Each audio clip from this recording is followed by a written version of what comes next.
नमस्कार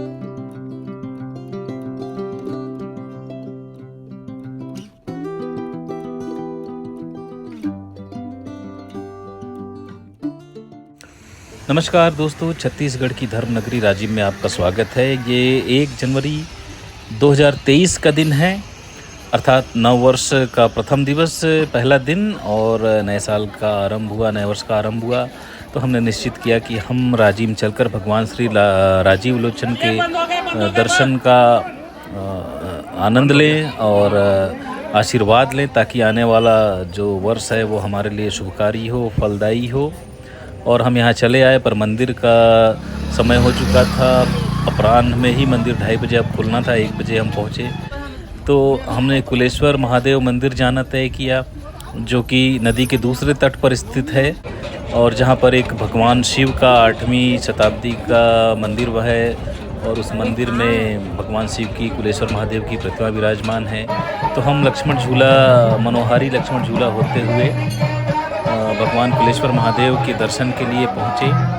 और दर्शन करने के पश्चात दोस्तों अब हम वापस आ गए हैं। ये देखिए सती चौरा, यहाँ एक महिला सती हुई होंगी जो कायस्थ समाज की थी। 14वीं शताब्दी का ये सती चौरा है।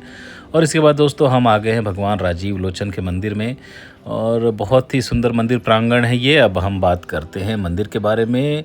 पहले मैं बता दूं कि राजिम जो है एक प्रयाग है, अर्थात नदियों का संगम है, कन्फ्लुएंस ऑफ रिवर्स है, जिसमें एक प्रमुख नदी महानदी है, दूसरी नदी पैरी है जो कि भौतिक रूप से उपस्थित हैं, और सोंढूर जो है वह काल्पनिक रूप से है। माना जाता है कि वह भी यहाँ पर है, वह विलुप्त है, गुप्त रूप में मिलती है। और यहाँ पर भगवान श्री राजीव लोचन का प्राचीन मंदिर है।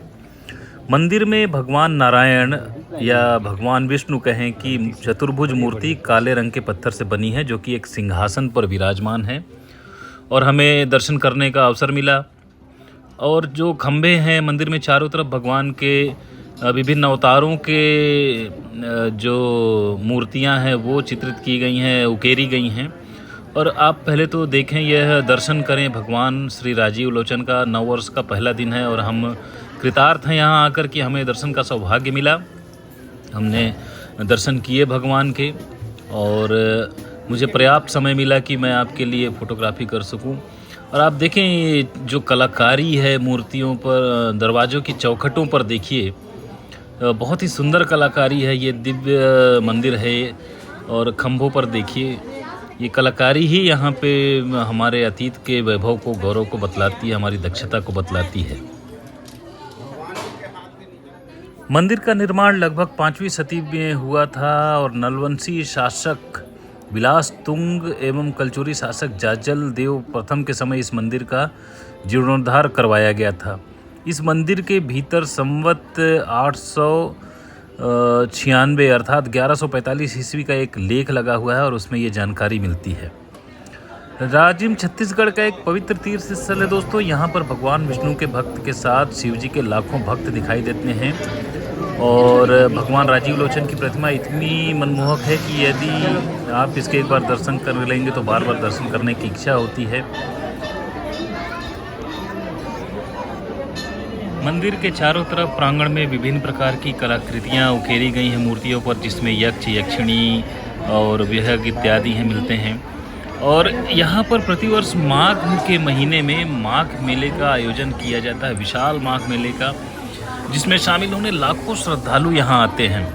और इसमें साधु संत भी शामिल होते हैं, जिसकी भीड़ देखने लायक होती है। यहाँ पर तरह तरह के धार्मिक अनुष्ठान भी होते हैं। चूँकि यह त्रिवेणी का संगम है, आप यह मूर्ति देखें और कलाकृति देखें, कलाकारी देखें, तो यहाँ पे मैं जो कह रहा था कि यहाँ विभिन्न प्रकार के धार्मिक अनुष्ठान होते हैं। और त्रिवेणी संगम होने के कारण यहाँ पर पिंडदान, श्राद्ध, तर्पण इत्यादि भी होता है, अस्थियों का विसर्जन होता है। और उसके पश्चात यहाँ पर भगवान राजीव लोचन के दर्शन होते हैं। और भगवान का जो प्रसाद है वो चावल की पीड़िया होता है। और इस प्रसाद में किसी भी प्रकार का छुआछूत भेदभाव का भाव नहीं होता। यहाँ हर किसी को मंदिर में दर्शन करने की अनुमति है। और आप देखिए, यह एक शिव मंदिर है, महादेव मंदिर है। इस राजिम में कुल 22 मंदिर है, मैं आपको बता दूं। और इसमें जैन मंदिर भी है राजिम में, और विभिन्न प्रकार के मंदिर हैं। तो दोस्तों ये आप देखें विभिन्न प्रकार की कलाकृतियाँ, ये यक्ष, यक्षिणी, योद्धा और ये भगवान गणेश की प्राचीन प्रतिमा, सब पुराने समय की प्रतिमाएं हैं, देखकर मन खुश हो जाता है। मंदिर के चारों तरफ कई और भी मंदिर हैं। महादेव के मंदिर है, भगवान महादेव के, और जगन्नाथ भगवान का भी एक मंदिर है। आप इन खंभों पर, स्तंभों पर, चौखटों पर जो कलाकारी देखते हैं तो देखते रह जाते हैं। और मैं आपको दिखाता हूँ आगे चलकर। बहुत ही अद्भुत, बहुत ही बारीक कलाकारियाँ हैं यहाँ पर। जैसे इस खंभे पर आप देखें जो सर्प उकेरे गए हैं, ये उस समय की जो हमारी शिल्प कला है। दोस्तों, यूरोप में एक मोनालिसा का एक चित्र बना दिया गया और उस पर पूरा यूरोप उसे अद्भुत अद्भुत कहता है। मुझे समझ में नहीं आता कि वो अद्भुत क्या है। आपको मैं बता दूं, ये जो मूर्ति कला का आपने नमूना देखा, ये उस समय का है जब यूरोप के लोग शिकार करके भोजन करते थे और उन्हें कपड़े पहनने की तमीज़ नहीं थी, उनके पास कपड़े नहीं हुआ करते थे, वो पेड़ों की छाल लपेटते थे। और ये यक्ष की प्रतिमाएं हैं, यक्ष अर्थात कुबेर के धनरक्षक। और कई प्रकार की प्रतिमाएं आपको इस प्रांगण में मिलेंगी जो कि दीवारों पर लगाई गई हैं। और ये जो आयताकार मंडप देख रहे हैं, ये इस क्षेत्र की विशेषता है। वैसे तो मंदिरों के जो मंडप होते हैं वो वर्गाकार होते हैं, लेकिन यहाँ ये आयताकार मंडप है। आप देख सकते हैं, आपको चौड़ाई की अपेक्षा मंदिर की लंबाई ज़्यादा दिख रही है। इसमें पक्षियों की भी है, अभिसारिका, नायिका की, सर्पयुक्त पुरुष जो हैं, जो कि काम के प्रतीक हैं, उनकी मूर्तियां हैं चारों तरफ। दोस्तों, मंदिर का भव्य दर्शन करने के बाद, ईश्वर का आशीर्वाद लेने के बाद भगवान का, हम सीताबाड़ी आ गए, जो कि एक 2500 से 2800 वर्ष पुरानी सभ्यता के चिन्ह है जो कि यहाँ खुदाई में मिले। इस पर मैंने अलग से ब्लॉग बनाया है, वो आपको दिखाऊंगा और इसके बारे में बताऊंगा कि यहाँ क्या खास है। तो जब भी राजिम आते हैं तो आप सीताबाड़ी में भी एक बार जाकर देखें कि आज से 2800 वर्ष पूर्व मौर्य काल और उससे भी पहले यहाँ पर एक सभ्यता हुआ करती थी।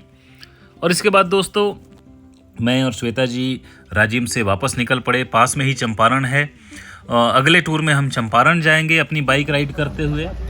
तो ये मेरा प्यारा बुलेट रॉयल एनफील्ड क्लासिक 350, जिसे हम बड़े शौक़ से जिसकी सवारी करते हैं।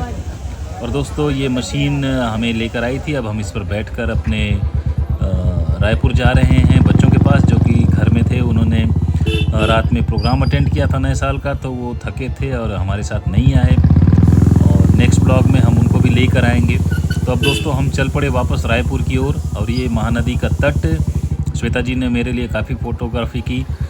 जो ब्लॉग में बिट्स और पैडी हैं, उसमें बिट्स मेरी पत्नी श्वेता, जिनका घर का नाम बिट्टी है, और प्यार से उन्हें बिट कहते हैं, यानी कि बिट्स, और पैडी मतलब मैं, पद्मनाभ। तो दोस्तों, बिट्स एंड पैडी का ये एपिसोड कैसा लगा आप मुझे कमेंट कर बताइएगा। और हम ये महानदी के पुल होते हुए चल पड़े रायपुर को। सब्सक्राइब करें, शेयर करें। धन्यवाद, बाय बाय।